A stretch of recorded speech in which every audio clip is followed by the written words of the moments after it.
Hey, Jim. Well, before publishing this story, we called Peanut's owner to ask if he had received any updates on Peanut's fate 2 days after the raid. Mark Longo said nobody told him his animals were put down. Now, we first reported on Peanut last year when Longo started Peanut's Freedom Farm in Pine City after rescuing Peanut 7 years ago.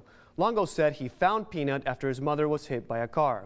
He rehabbed Peanut and tried to release him into his backyard, but Peanut never developed the instincts to survive outside.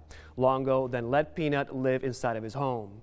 Peanut racked up a combined 3 million followers on TikTok, Instagram, and Facebook. Yesterday, Longo told us he was working on the necessary paperwork to legally own Peanut as an educational animal. He says, though, he was blindsided Wednesday morning when DEC agents served a search warrant at his home and took away Peanut. They also took away Fred the raccoon. The statement released to the media says, the Chemung County Department of Health and the New York State Department of Environmental Conservation are coordinating to ensure the protection of public health related to the illegal possession of wild animals that have the potential to carry the rabies virus. On October 30th, DEC said it seized a raccoon and squirrel sharing a residence with humans, creating the potential for human exposure to rabies. In addition, a person involved with the investigation was bitten by the squirrel. To test for rabies, both animals were euthanized. The animals are being tested for rabies, and anyone who has been in contact with these animals is strongly encouraged to consult with their physician. Longo says Fred the raccoon was being rehabilitated before being released back into the wild. In an Instagram post this afternoon, Longo and his wife held back tears as they announced Peanut's death. Hi, everyone.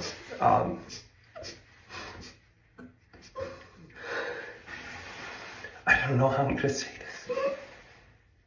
this. I just want to say thank you to all of you.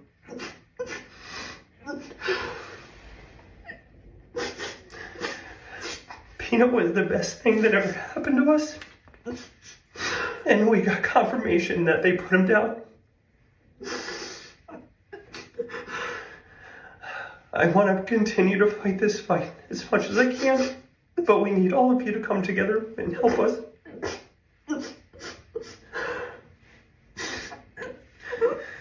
Please continue to help us raise money for the ongoing legal battles and for our nonprofit so we can keep Peanut's name alive. Thank you all. More than 31,000 people signed an online petition to save Peanut. A GoFundMe campaign has also raised more than $14,000. The campaign says the Longos are now, quote, committed in pursuing legal action against the DEC. Jim. Nick, you and I reached out to several local lawmakers to try to see if they would have something to say to us about whether or not they were getting involved. A lot of it was crickets. Many weren't interested in saying much of anything. That's right, Jim. We certainly tried. The only official to say anything so far is New York Congressman Nick Langworthy. He released actually a new statement within the last hour. Langworthy says he is now demanding answers after hearing from many angry constituents who called his office.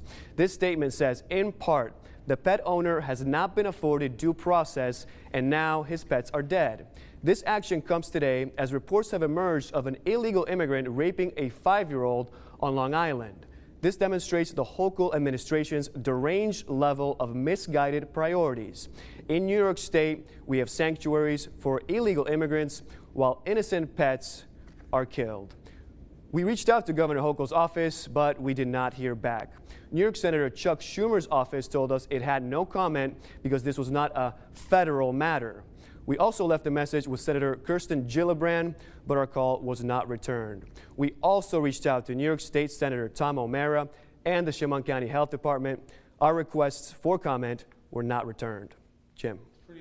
Pretty apparent they don't want to say anything. And we just got some new information a little while ago from two friends of the Longo family. The DEC agents that did the raid did not wear body cameras, and they repeatedly questioned the Longos about whether there were any cameras in their home.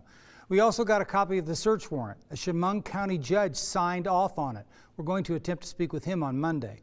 I want to assure all of our viewers we'll keep fighting to get answers about all of this, and we'll post any new information on our website, mytwintears.com, and on our newscasts.